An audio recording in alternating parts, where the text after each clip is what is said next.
Hey guys, welcome to Junat channel. Hi. Today we're going to be talking about the ethnic divide and bias in Nigeria.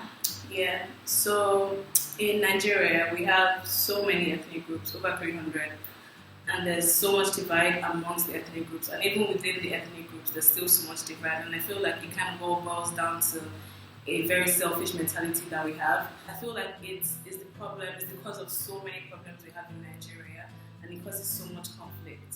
Absolutely. The one that is even a good place to start is the current Boko Haram conflict. So this terrible thing is happening in the north, and it just looks like the south and the east and the west. We're not involved. It's like we're not a nation. In other parts of the world, when things like this happen, everyone rallies around. Like, let's take United States for instance. If there's all these shootings that is always happening, like if it happens in one state, other states are talking about it. But in Nigeria, you'll find the occasional groups gather and they talk about it for like a day, and everyone just seems to forget that these people are still suffering, and they probably even haven't got the help that they need. I mean, the government is doing what they're doing, but what are we doing to show compassion, and what are we doing to show that we feel their grievances and potentially help them? Even the same thing that's happening in the south, in the exploitation of their oil and exploitation. Yeah. I mean, it's exploitation because they're not really compensating them well. I have been completely ignorant about everything that's going on there. Obviously, occasionally I see things online, blah blah blah. But it wasn't until I watched that movie with R&D that I knew the extent, and I'm sure it's even worse.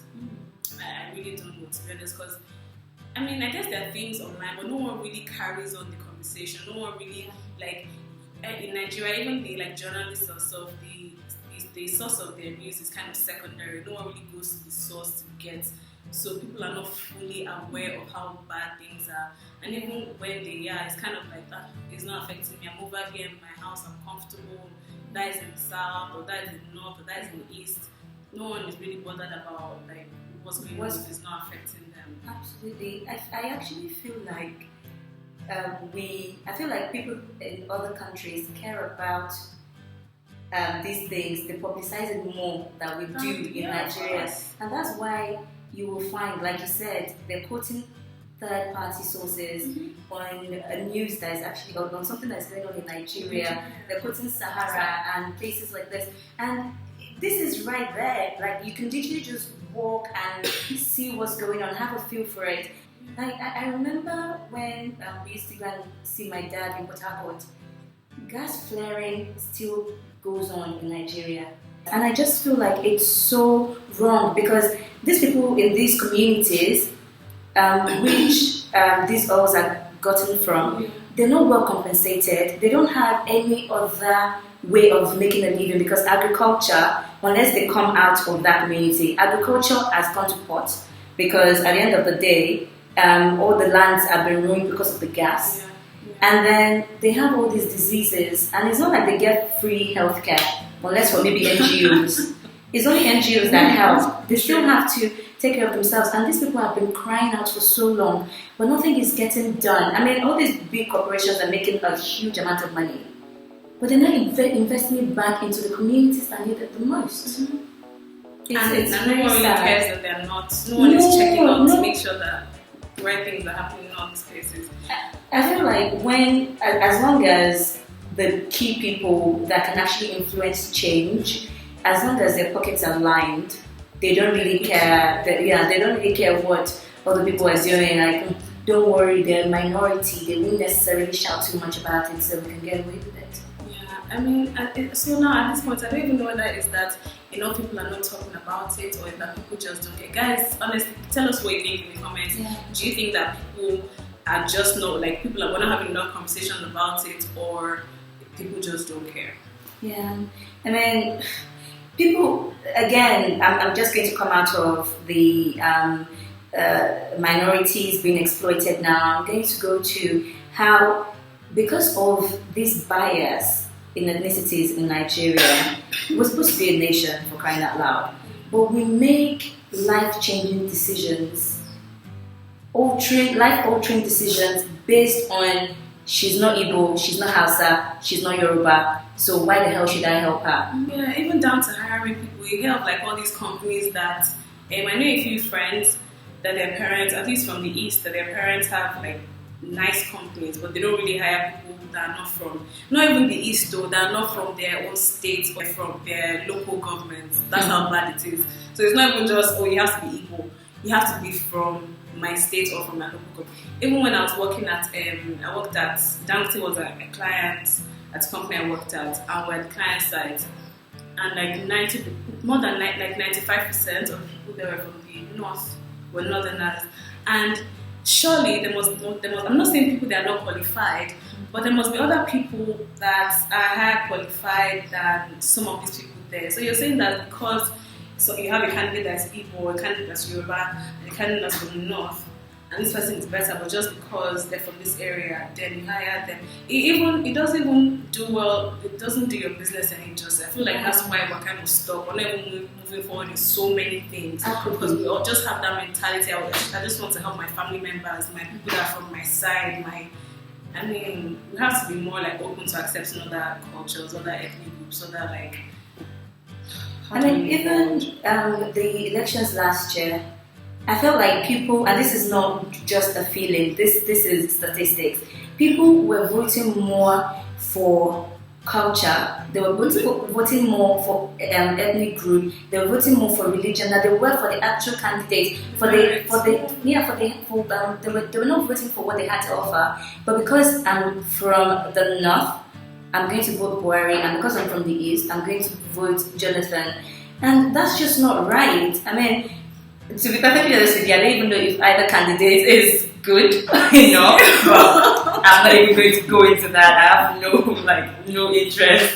But at the end of the day, I feel like we should, and I know that there will always be bias, but it would be good if it wasn't the majority of people that are biased, that people actually wanted to hear what you had to say and what you had to offer the nation. Even down to it's true. Yeah, even down to marriages, this one everybody can relate to it. Say, your boys pretending you hope you're not bringing one Yoruba boy to this house.